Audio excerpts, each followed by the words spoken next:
Well, there you go, guys. So in terms of the Washlands project, the open project, I'm going to show you everything that we're actually working on. Excuse a little bit of noise here today. So we're down here at the Washlands, just finished some of the initial aerial footage that we're actually going to shoot.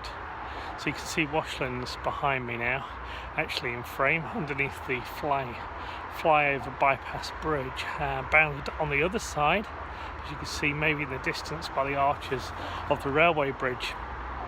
An entrance here just literally by the muddy track that is now used also for filming, for getting the animals onto the field that the Wildlife Trust uses to actually manage. Try and give you a shot. They actually try and manage this reserve now. Different times of year, different plantation to help some of the wildflowers, and the grass management, habitat management as well. But they also bring on actually animals. There tends to be cows at certain times of the year, as well as these also help manage the environment here at Washlands.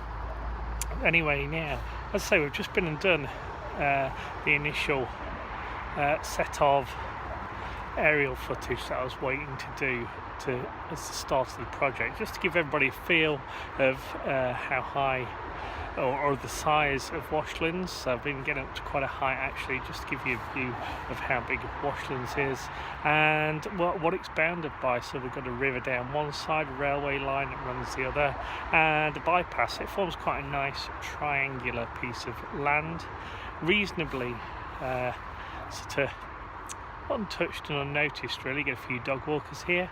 You also get a few people just heading out for a wander, but it's not really a massively frequented piece of land, Washlands, at all. And interesting that it kind of sits on the map and has been for years.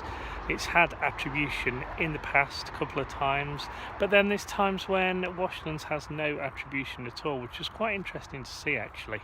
For an important piece of land, sort of floodplain that bounds the River Rother to try and protect the industrial areas and the residential areas locally, that actually there isn't a great deal of people take it for granted in a way, which is quite interesting.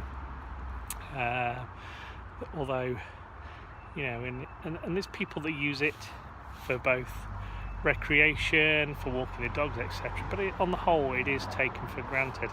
It's one of the things that drew me to following Washlands through as a project and actually exploring it more, to see what we could actually make from it, from a location that sort of exists and has disappeared in or drifted in and out of consciousness in terms of maps, to actually understand a little bit more about it through some research, through photography, and through spending sort of 12, 18 months, maybe longer. It depends how the project goes.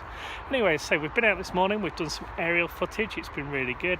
I shall be placing that in the video. Might even kind of piece this together with it as the intro to Washlands, get the blog out there for you all, and we'll move on to the next sort of stage now. Don't want to kind of overdo the aerial footage for sure. We'll be doing getting out with a stills camera. Got to now start dividing the area up, how I'm going to work on the map, understand how I can approach Washlands, and how best to actually make sense of this kind of quite vast place, but has got lots of different nuances. So anyway, take care for now, folks. That's the introduction to the Washlands Open Project. Please feel free, follow it on the blog, www.rkphotographic.com/blog. We'll be on there, we'll be tweeting it out at RKphotographic, and she'll also be sharing it, probably bits and bobs, on Facebook as well. But anyway, just keep your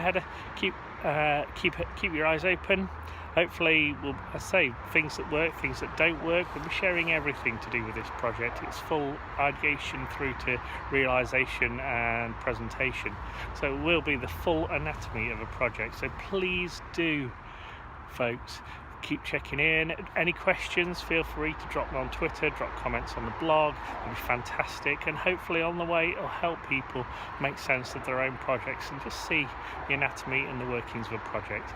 So anyway, from the first kind of aerial shoot down at Washlands on a cold, frosty sort of lunchtime. I'd like to wish you all well, to hope you've had a good festive period of Christmas, and from the first Washlands blog post, take care for now and see you soon, guys. Thank you.